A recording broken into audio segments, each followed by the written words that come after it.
When I did some videos exposing my former church, I had absolutely no idea what the reaction was going to be. But I got some very interesting reactions, both positive and negative. And this included people who said that they are leaving the church because of my videos. I'm going to talk about more of this soon. But basically, I covered a few problems with the church, which was the preaching, which is compromised, a man-centered message rather than a gospel-centered message, seeker-friendly. I covered what in my opinion is authoritarian leadership and unbiblical leadership. For example, I was told that I wasn't allowed to read the Bible at home, study the Bible at home or pray with friends, close friends, because it was too dangerous without church leadership. And another issue was worldliness in the church. And I covered the example of a youth event where they actually had people dressed in Santa and elf costumes inside the church, importing this worldly concept which has replaced Christ in Christmas, bringing it into the church, a concept that is based on lying to children, deceiving children, bringing it into the church. And the pastor's own son, who's in leadership, was dressed in an inflatable Santa suit. Crazy. Now, the reason I did these videos were probably threefold, really. The first one was to reach people all over the world that are struggling in their own churches, so that you can feel validated to know that this stuff that's going on isn't right, and it might encourage you then to take the step to leave your church if it's not a biblical church. The second group of people were those people in this particular local church, those people who actually are open to the truth and might hear what I have to say and take it on board. And the third group of people were those people who were searching for this particular local church, and I can warn them about the things that are taking place in this church. So the main way that people were finding these videos is through search. That's what YouTube analytics tells me, and through searching the particular name of this local church. So it's local people that are clicking on the video, and these views are coming through every day. People are searching for that, so they're either people that are in the church or know the church or local people. And also it says that people that are watching the sermons of this church, my video's appearing next to it, and they're clicking on the video and watching it. So it's very interesting. In these types of churches, the pastor usually is very good at controlling the narrative. Anyone who raises any issues, any sort of disagreements, even if they're legitimate and done in a legitimate way, if the pastor doesn't like it, he will try to discourage people from doing that and control the narrative. With the rise of platforms like this, it gives someone the opportunity, like myself, to speak into this situation, and the pastor can't do anything about it. And there are many people speaking up about problematic churches today, which is a really great thing. So let's get into some of the reactions to the video. So first of all is the reaction from the church itself. Now, I actually sent the pastor an email before I put out the particular video critiquing his sermon, and I offered him the opportunity to discuss things if he had any objections, but he didn't get back to me. And I understand why. There's nothing that he can say biblically to refute what I'm putting forward. And at the same time, pastors like this are very unlikely to admit that they're wrong. So the only option they have is to just try to ignore it. With the Christmas event, the video that I did, the church saw that particular video, and what they actually did is they didn't take down the photos of this worldly nonsense in the church. They actually just basically doubled down by blocking me on social media and left these photos up. So there's photos from previous years as well, where the pastor's son's dressed in an inflatable Santa suit. He's pushing a little girl's trolley, and it looks like there's girls in the background that are laughing at him. I mean, this is just, would you want your youth to be exposed to this mockery? The pastor obviously knows about this. He's seen it in previous years. He's fine with this. And the photos were left up, promoting this to the world. Crazy. Now, the negative response that I got from some people, there were people in the church. Now, these particular people are people that the church is their life, the church is their community. They don't know anything else. They don't really care what I have to say. They're just upset that I'm saying something which is negative about their church, and they take it as a personal attack.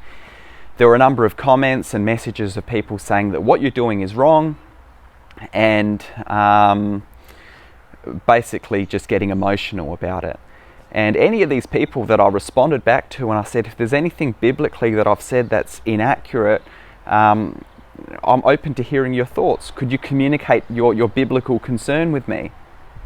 not one person even attempted to provide a biblical response to me, just emotional responses. So, I mean, these are people that clearly they are more interested in defending their church than defending the truth. And I actually feel sorry for a lot of them because they are conditioned in this way. And I do hope that they're able to actually see beyond that at some point. The other people were people in the church who they love the church. They have no intention of leaving the church. But they watch my videos and they're not stupid. They know their Bible well enough to know that what I'm saying is true. And these are types of people that will acknowledge that, yeah, Matt, you know, what you're saying is true. There's a lot of truth to what you're saying, but they'll sort of fall back on this, well, no church is perfect, because that's sort of their excuse to sort of just put up with it, because they have no intention of leaving, and they're not going to raise any of these concerns with the church either, because they know the negative impact that can have. They basically don't want to rock the boat, but they still want to remain part of the church and just continue on, even though they know that these are concerns. So that's another group of people. And it doesn't help the church, it just allows the problems to continue. Another group are people that had left the church previously often for similar reasons that I did, compromised preaching and what I believe is leadership which is problematic. And a lot of these people, they felt validated by the message and they thanked me for putting out the message, and they said they went through exactly the same, because a lot of those people have been gaslit and all of that sort of stuff. It's just not very nice stuff that goes on. And oftentimes these people were the most mature believers that are listening to the best resources, so they're able to see through these issues, and they came to the same conclusion that I did over time and left the church. Now there's another group of people that are looking into finding a church to attend, and they're searching for this local church and coming across this church. I had one person who messaged me and said that they were going to attend this church, but because of my message now they're not going to attend this church. So that was one person who was warned of the dangers and has not attended the church. But the really interesting ones are the people in the church that agreed with what I was saying and who reached out to me.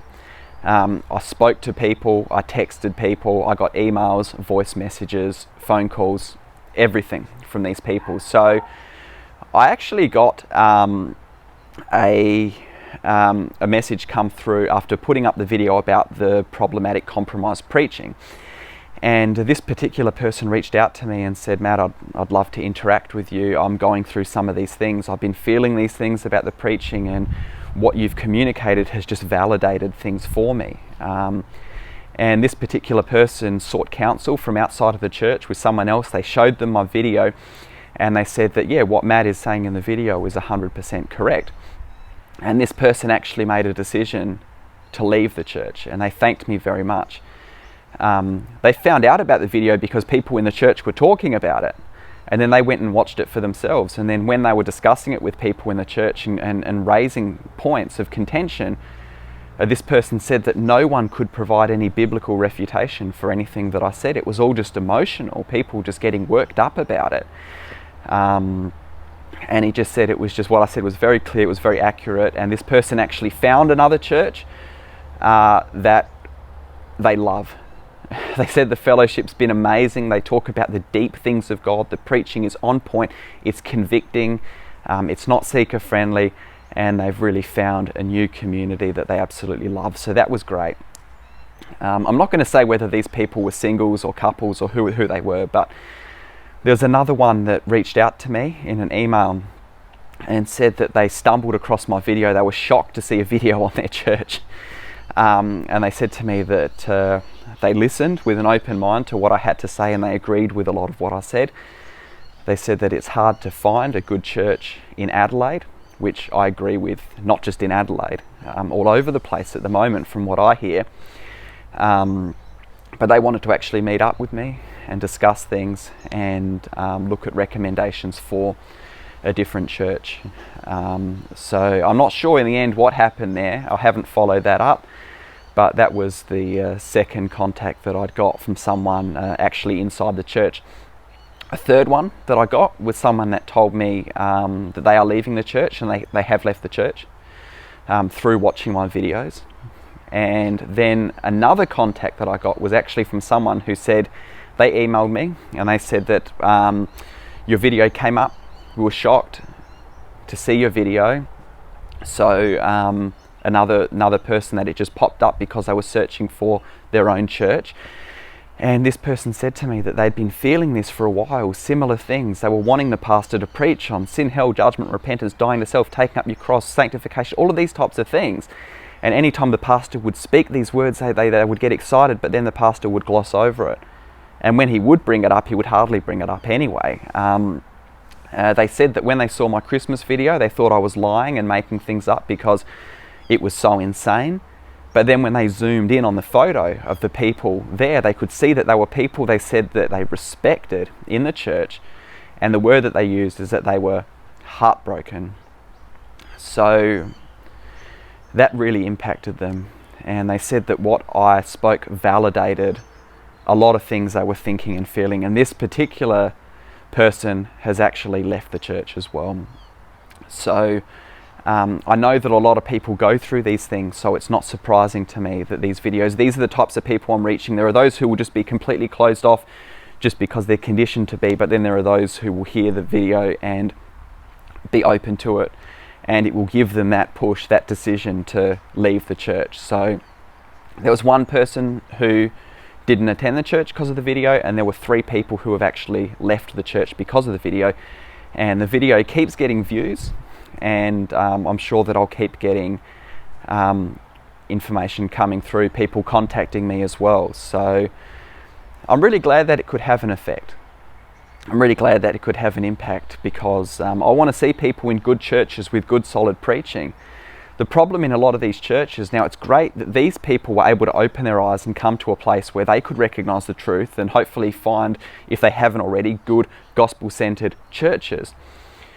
But the problem is that a lot of the issues obviously remain in this particular church and churches like it. And in this particular church, there are a lot of sin issues. There are a lot of very big sin issues. But it's not at all surprising because of the problems that are in the church. The compromises, I believe, create the environment for sin to flourish. Sadly, in these types of places, the pastor is like the captain of a ship with a blindfold on, with his fingers in his ears, and he inevitably hits an iceberg, and then he hits the iceberg and he thinks, how did I hit that iceberg? I'm such a great captain. And he blames the ship, or maybe he even blames the iceberg, when I've been talking about for years the problems that come from these compromises in the church. And it's not at all surprising that this church is in the mess that it's in. In fact, it's absolutely to be expected. Would love to get your thoughts on this particular video, and if you know of a good church either in Adelaide or Australia or whatever area you're in, feel free to post it in the comments below so that we can point people in the right direction. I hope you've enjoyed this video, and I look forward to talking to you soon. God bless you, friends.